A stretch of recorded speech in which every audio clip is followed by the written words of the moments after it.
Hi, I'm going to be reacting today to a video called The UK's Biggest Scam.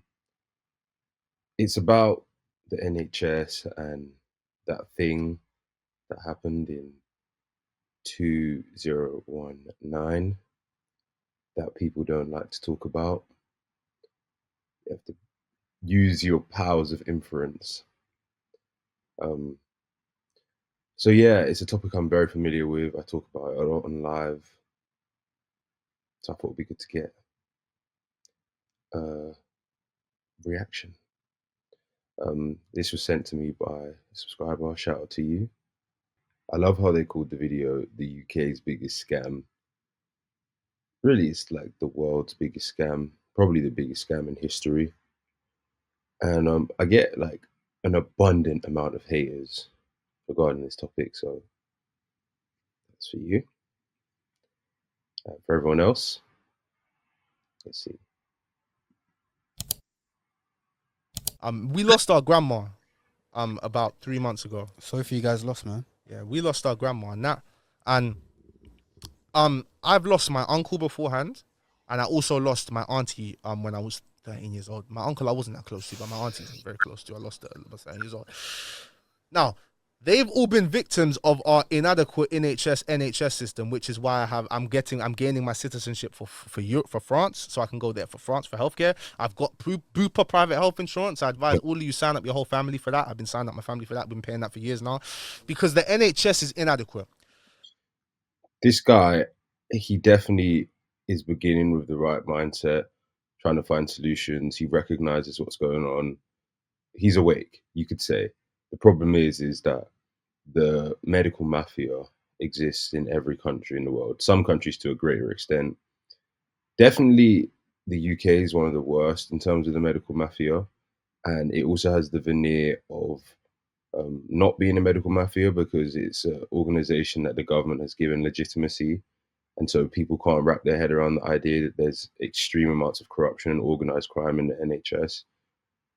So, we'll go into France help if they pull another 19 thing type thing. Maybe, probably not.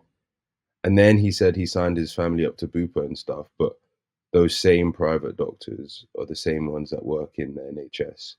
So you might get better care, you might get better service from the staff. It might be a better quality somewhat, but all of these people have been brainwashed by the same doctrines and ideologies. The best thing you can do is avoid them, but many people can't avoid them. The main reason why people can't avoid them is because everybody works, everybody's under debt slavery.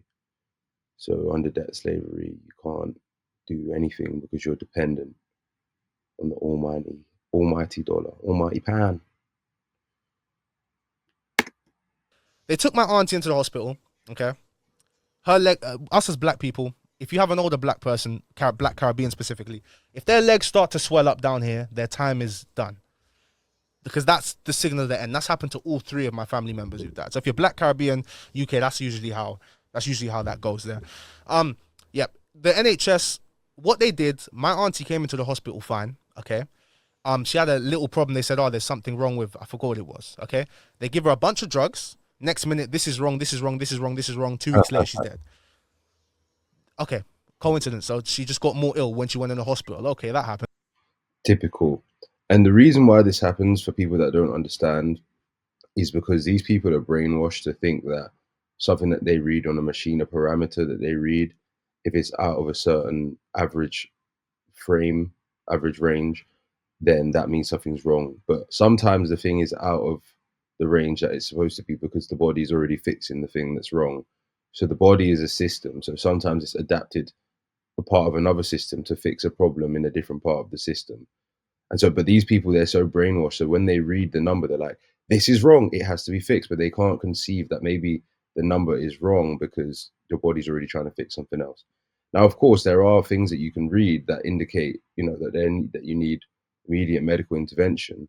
But because they're so scared, and that's I take that point. But with some of the other parameters and some of the other observations, because they're so scared of what happens when they don't do something, i.e., being held financially liable, losing reputation.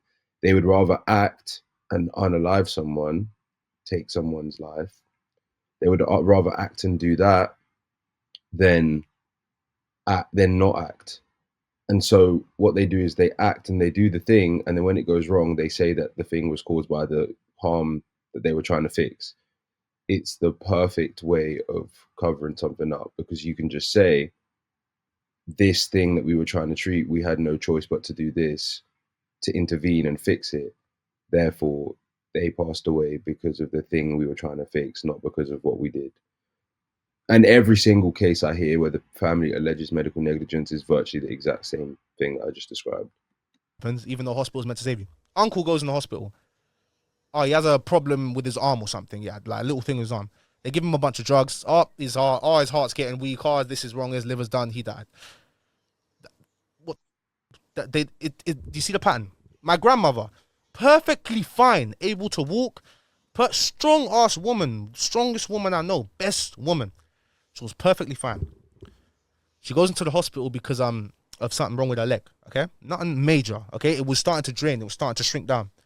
Start pumping her up with drugs. They're saying her heart's weaker. They start saying all this bullshit. She dies 2 weeks later. And it's funny because the people that can't shake the brainwashing, no matter how many times you hear this story, they will have you believe that this is all pure coincidence, and that the people saying it don't know what they're talking about. I've literally heard this. I mean, I run lives about this, so people come on the lives. I've only been doing it a short amount of time. I'm not fucking got crazy numbers, but I'm talking to maybe like 10 different people a day with similar stories. WhatsApp, call my phone, TikTok, Facebook Messenger, Facebook groups. I probably hear a story that sounds just like this. On average, I'd say 5 to 6 times a day. Now, it could be that I'm in an echo chamber, but how many times do you have to hear a story just like this before you start getting suspicious? I mean, that's what people say about the 19 narrative. They say, well, how can all these people be wrong? It's not really a scientific way of coming to a conclusion, but it's evidence. And obviously, a similar thing happened to my daughter. Her life was taken. She seemed perfectly fine. They read a number off a screen, put her on a machine, collapsed her lung. All of a sudden, they're saying it's C19. So I know exactly what this guy's talking about. A lot of people do, but we living in like Revenge of the Nerds, where normal people, common sense never prevails anymore. NHS is killing people, and this is why I think COVID is a lie, because there's loads of people saying, I don't know anyone personally who died of COVID, yeah, but the fact that we with my grandma, we tried to take her out. We were going to take her out of that NHS place, get her off. We told them to take her off of these drugs that we did not know. They were putting drugs inside of my grandmother that we did not approve or know about. Okay? Hospital, Charing Cross Hospital, yeah? They were putting drugs inside of my grandma that we told them to stop doing because we're taking her to a private center, and where she would have made a full recovery. It was 50. Yeah, and there's no such thing as informed consent anymore. In our case, when we didn't even say take them off, we were just asking, oh, what's this, what's that? And then they reported us to Children's Social Care and said, oh, we're a safeguarding. So I do believe what he's saying about them doing that to people. I don't think it's on purpose. It's just brainwashing. So they don't understand that the protocols that they're using are resulting in that. And then there's confirmation bias. Oh, it must be real because I saw people be unalived from it. And it's like, well, did that happen because of what you did? They don't want to conceive of that. They would rather blame it on the imaginary things. £1,500 a week. Family was fine to pay that because to extend our grandmother's life. 1 day before she's meant to go, she dies. And same thing as us. One day, well, same day we were supposed to move out of the hospital. All of a sudden, my daughter has C19. they're pumping her with drugs we don't know about. I'm telling you, the NHS killing people. Imagine during COVID where you weren't allowed in the wards to see your loved ones. Imagine what these nurses were getting up to. Imagine how you think your loved one died of COVID. There's proof that that someone could die of anything and they'll just say it's COVID. You could die of cancer and they'll say you died of COVID. It was all a lie to bring the numbers up, and the NHS is killing people because the health system is crumbling. The health system does not have the infrastructure. It has the money, but the money's being the money's being hemorrhaged by the government's friends. We all know. Wow, this guy's woke. Like, this is one of the only other people I've heard in the UK have pretty much the full picture about what's wrong.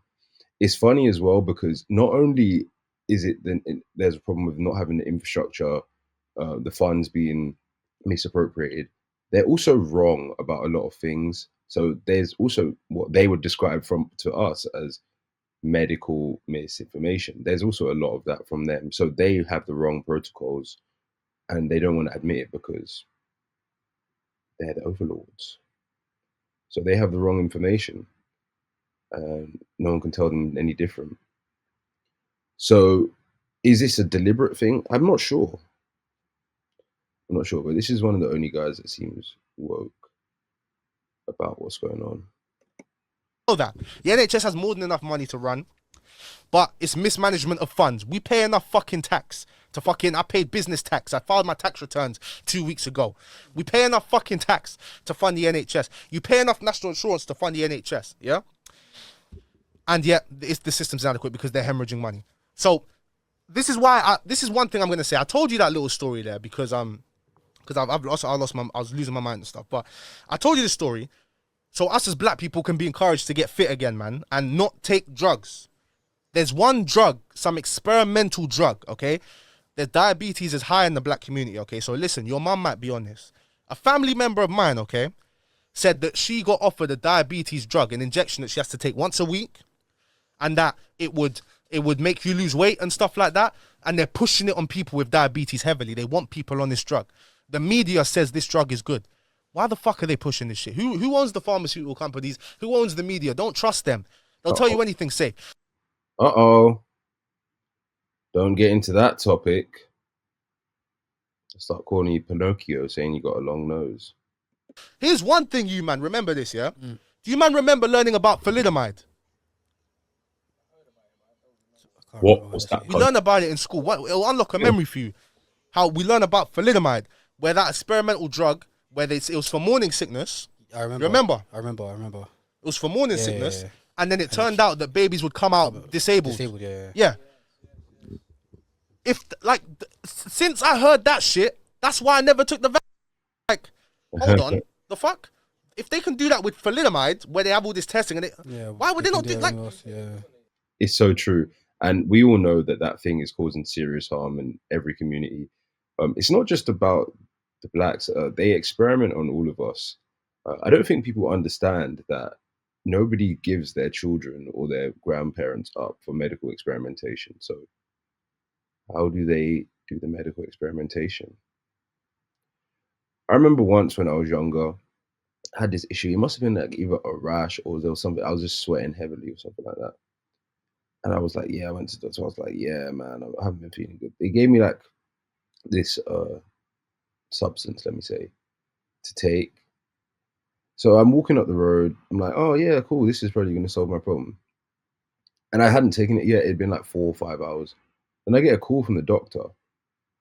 He's like, oh, have you taken it yet? How do you feel? I'm like, I haven't taken it yet. He's like, oh yeah, yeah, yeah. And he said something like, oh yeah, new medicine scheme or some shit. I can't remember what it was. And then he's like, yeah, yeah, when you take it, let me know how you feel. Call me straight away after you've taken it, or call me within an hour because I need to make sure that everything's okay after you've taken this thing because this is a new thing. I'm like, it literally hit me in that moment. I'm like, wait, I'm the guinea pig.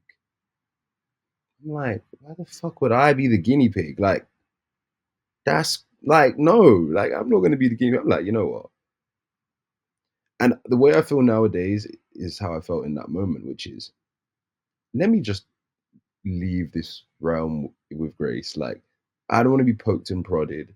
Guys, if you ever watch this video, like, I don't want these people who don't care about me in this organization to treat me. Just let me go. I'll go be with baby Dora. Okay. So, like, I think the babies were born without legs or some like, shit. got legs, arms. Yeah. Thalidomide. We learned it in school though. Yeah, I We remember did learn it in school. But my point is, guys, I think we need to get as healthy as possible. That's why you lot are gonna see my transformation. I'm not healthy now, but I'm gonna I'm get there there. as well, you know. TJ's on his transformation as Yeah, well. man. Come on. TJ's looking way more bolo now. I know you guys have noticed Yeah, that. yeah. They probably won't, but I was mad skinny before, bro. I'm talking, you could see my bones and shit. Being muscular doesn't mean that you're healthy. In fact, if you ever go through anything bad, the best thing you can do is not exercise and just lay down and heal. Like, that's even why my mental health is even still. Obviously, I have PTSD, but since my daughter passed away, um, it's because I rest and I spent like most of the summer sunbathing and healing. It takes time for your cells to heal, especially if you use substances. You have to get off everything, whether it's marijuana, anything, and you have to let your body do its thing and heal, and you have to rest, not go to the gym. That'll put you in a stress state. TJ's making his transfer. TJ's received a lot of. TJ's on the way, man. Give some encouragement for me and TJ, bro. Yeah, man. You know what I'm saying? But I urge all of you, we need to get as healthy as possible because I do not trust this healthcare system. If I get ill, God forbid, touch wood, if I get ill, I'm going to fucking France. Or if I get ill before that gets sorted, I'm going private. I ain't fucking doing this NHS shit. I don't think you should either. Get private health insurance because the NHS is inadequate, okay? There was something wrong with my finger. There was an infection in my finger, okay? Infection in my finger. I called up my GP. Brother said 3 weeks. Yeah, it's wild. I paid back then. It's more than this now, but it was £50. I paid £50. I got a doctor's appointment the same fucking day. Do you know what's hilarious as well about the waiting times is the whole reason why everybody says that the NHS is better than private healthcare is because they're like, everybody can be seen. It's universal. It's like, how is everyone being seen if you have to wait like 3 weeks, 4 months, 1 year? Like, you're not being seen. And you can suffer in that time, so therefore you're not being seen. I wonder if you did an experiment with like a group of people and said, you guys have no money, and within a year, like within the waiting time, let's say the waiting time you get quoted is 6 months. Within the 6 months, you have to figure out a way to come up with this money to get your health treatment versus you just have to wait on the NHS. I wonder who would be able to get seen sooner, the people who have to find the money within that time and then pay, or the people that just have to wait and just have that fixed time. I would argue that for most bills that people would have to pay, like let's say if it's £50, £1,000, even if it's 15K, I would argue that a lot of people, if their life was on the line, they'd be able to come up with that money rather than just waiting. I know it's like a backup that they say it's good to have the NHS. It's a good principle, but it's mathematically illogical to have a lot of people coming into a country and then a fixed budget or even an increase in budget for healthcare. The budget would have to increase with all of the as the number of dependents increases, the budget would have to increase. So are we just going to continuously pay more and more tax forever? I've always said that I think that the march towards communism looks something like this. And I've always said that I believe if there is a tyranny in the UK, it will come through the NHS. And I think that's kind of what's happening. Slowly, though, bursting at the seams. Only certain people who are heavily skeptical of these things or have had personal experiences like this brother or myself will start seeing it. Really, we're the smart ones, not these doctors and stuff. Really, we're the smart ones, the people that can see the writing on the wall. But, if you don't have a medical degree, why the hell would anyone listen to you? In some nice building, doctor was great, and doctor said, "Yep, we just got to cut this up." Did it all there fine for 50 quid more. Our healthcare system is inadequate, and you know what this private doctor said? He said, if you left this too long, you could have lost nerves in your finger. So if I waited for the NHS after I told them what, I would have lost nerves in my fucking finger. They don't give a fuck about you. Here's another thing: neurosurgeons earn a maximum of 55 grand a year. In Dubai, they can earn 200 grand plus a year. Why the fuck would any good neurosurgeon stay here? Mm. Why would any of the good ones stay here? Unless they're working privately. Why would they stay here? Why do you... That's a good point. But then you could also argue that the reason they earn that much is because that's how much they're worth in the UK. Are we supposed to pay more tax to pay them more, even though we're probably still going to get the same healthcare outcomes by paying them more? Like, if you had someone that was shit at their job, let's say you got like a plumber who's like terrible. I always use plumber. Let's say, you got a football player, he's shit. He's not scoring 1 goal a season, he's a striker. He's shit. If you quadruple his salary, is he going to get better? So, like, why do people think that paying the doctors more will make them better or make them more likely to stay, even if the wages are higher somewhere else? Like, I don't think that this problem is to do with money. We've created Frankenstein's monster. We've created an organization with no accountability, guaranteed funding. Why should they care what we think? Why should they listen to us? What are you going to do about it when they unalive you? They got the police on their side, the coroners on their side, the council on their side, the media on their side, even the fucking church will be on their side. Like, who is willing to go up against Goliath? Not many people. And they will crush you like a bug. I've been crushed. They unalive my daughter. They tried to put social services on me, all kinds of stuff. Have had me arrested 3 times. This is for no crime, just online speech, exposing what they've done, speaking, saying, "Look, I think that you've caused harm to my child." They don't like it. Calm as anything, you're aggressive. Honest as anything, you're deceptive. They're just criminals. That's the elephant in the room. Is that this is organized crime, and if they look like this guy, I guarantee you, if there was a group of people, let's say 1,000, 2,000, 10,000 in a country that look like this, dressed like this, that unalived this many people and covered up this many deaths, they would be burned at the stake even in 2025. Do you think we're getting good? We're getting terrible healthcare. Why do you think so many people died of? They didn't die. They died of an inadequate healthcare system, and they were allowed to kill your loved ones without you being there. Anyway, that's my rant over, man. TJ, take it away. Yeah, nah, man, that was a serious one. That was deep, bro.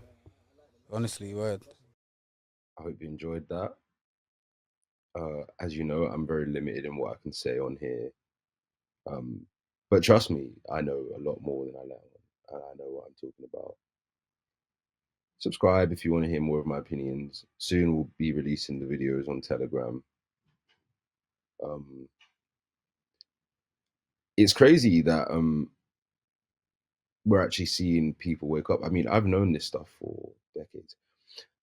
On a side note, I remember actually back in, I think it was 2018, 2019, 2020 something, when I got banned from Instagram.